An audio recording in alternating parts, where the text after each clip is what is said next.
One of the guests of Living Archive is Ida Hiršenfelder, a critic of art and who is dealing with the media practices mostly. And she's taking part in the conversation and discussion. Creating a feminist archive means facing the real to the most extent. Considering that you already have an experience in this kind of, we can say, archival work within the frames of the Center for Contemporary Art, you did this video archive. I would ask you, like, what is your position? Why do you think, like, the archives are important nowadays? And as well, I would like to hear what do you think about the project Living Archive, and what does this mean to archive art on Yugoslav space?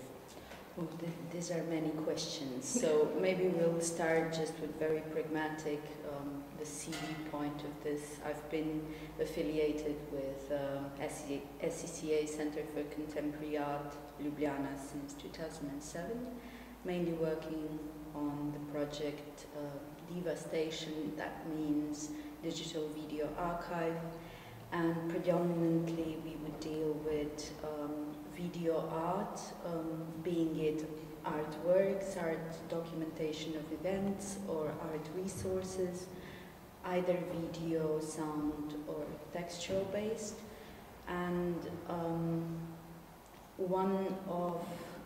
if I would plunge into the topic of constructing an archive immediately, I would say that one of our main discriminatory positions is to only archive art that is somehow connected to Slovenian space and to artists who are coming from Slovenia but may work elsewhere, or artists who work here but maybe from elsewhere.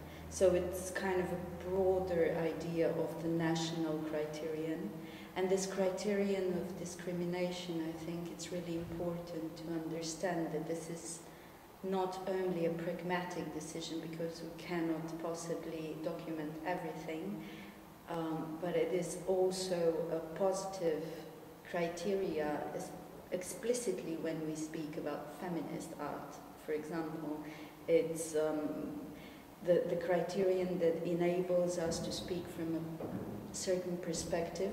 And if we are to understand an archive not only as a composition of things that is there to collect dust, but it's there to be used, then we have to think also of a broader idea of the archive, which is not a set of things organized according to some sort of criterion or some sort of categorization, but is also a general idea of everything what is culturally produced, and everything what we can speak of is basically an archive of culture in, you know, if we take the Foucaultian kind of the general perspective on the archive. So it's important to understand this criteria firstly, and then later on, during the building up of this archive, which now holds about 1,000 items, we've dealt mainly with taxonomies and how to categorize certain works, then how certain works relate to each other and cannot be possibly put in the same criteria, so how to work with this cross-referencing of materials.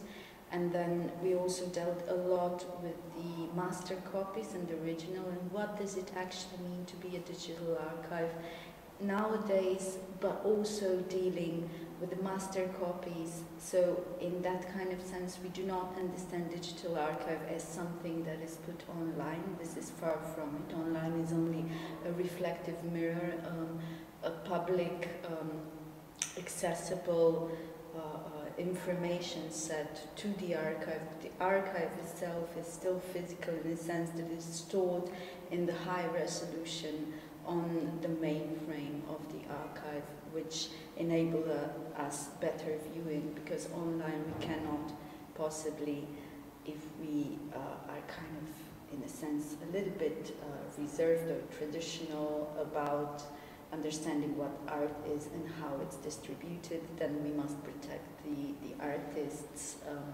control over this material. So we are not putting these works in high resolution on the internet. For me, like archiving is always like the work of selection. It's always sort of like a curatorial work, because it's always like choosing and putting like works of art one next to the other.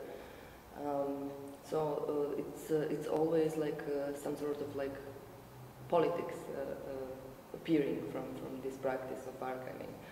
So maybe that could be like a next question. Like how yes. did you deal with this? Yes, it's always a good balance between how you choose your criteria, how much aware are you of the points of the discriminations that you have. For example, we have this national discrimination which enables us to deal with this material, because otherwise it would be too sparse, and also it's a decision of trying to do something what no one else would do, be interested about Slovenian video art, for example, in such a thorough way. And at the same time we deal with kind of ambiguity about the fact that until the beginning of the 90s we had belonged to a mutual country and video artists had affected one another, so not in the physical archive itself, well, as well there, but we would systematically invite each year artists from, well, now Croatia, but we work also with Serbia and with SSA Sarajevo to do some form of exchange, and possibly in the future try to initiate others to do such similar archives locally. Some work had been done in this direction, but not much. So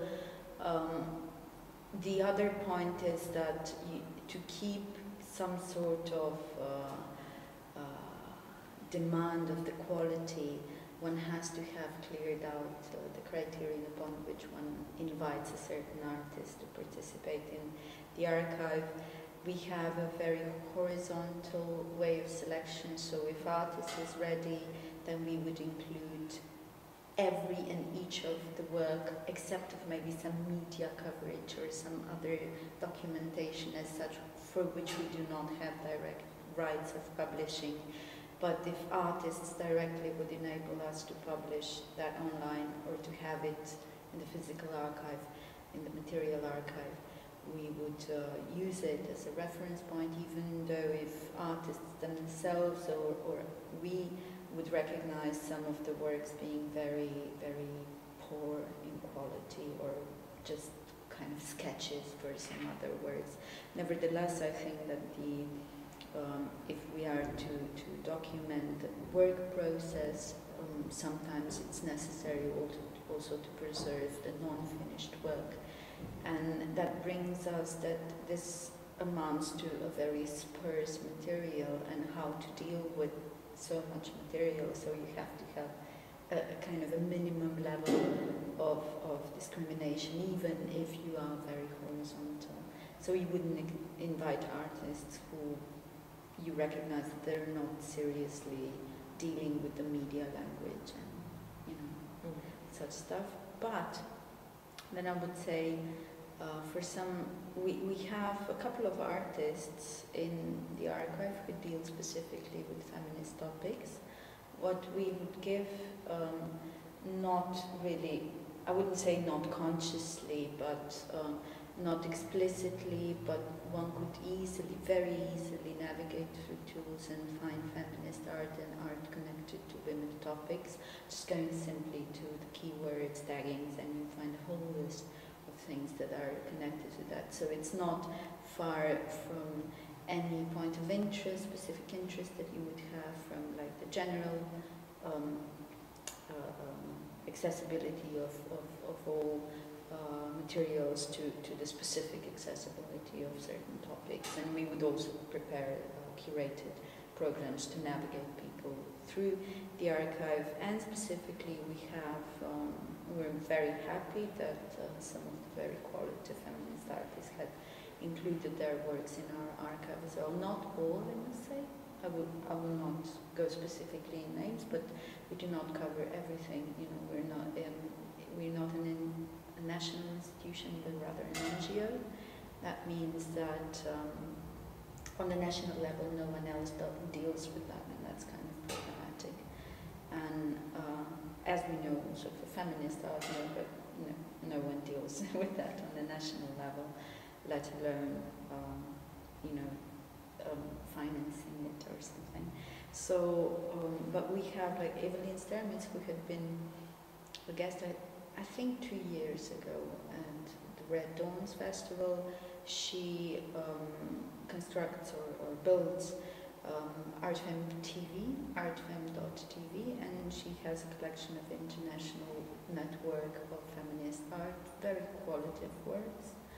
And she has her works in our archives as well. And as you can see here in Alcatraz Gallery, Vesna Pukovitz is exhibiting her drawing works now, but she also has her video materials in our archive, and some of the older generation of feminist artists like Duba Sambulet, who had recently had her solo exhibition at Sputz Gallery. After 20 years, her solo exhibition, that was quite amazing. So she's dubbed to be the first real feminist artist in Slovenia. I would like to ask you what is the feminist art for you? What does this notion mean for you, and how do you perform your feminist politics? What is your feminist politics you put through all this various work you are doing? Feminist policies would be, for example, to be aware of the factors of positive discrimination and why are they necessary.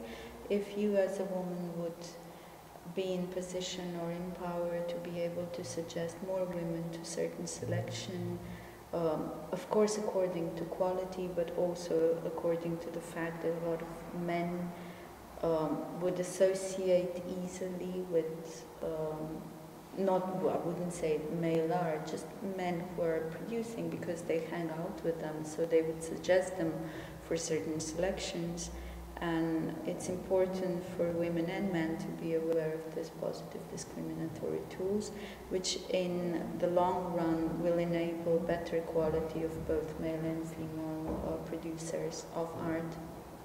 So in practice that means that I don't know, we had a series of selections, video selections presented in Maribor. That was last year and a year before. And out of 3 artists that were presented with their entire artistic over, with the presentation and public talk and all that, 2 of them were female with like an extensive volume of work that they've done, and maybe perhaps they were not, one was, but the other maybe was not so recognized in the public before, and she hadn't had that, chance. The thing of this positive discrimination is that you're always aware that you can easily fall into a great pit of why do we know that one artist is important? Because the history had told us, but never to think of how the history was actually constructed.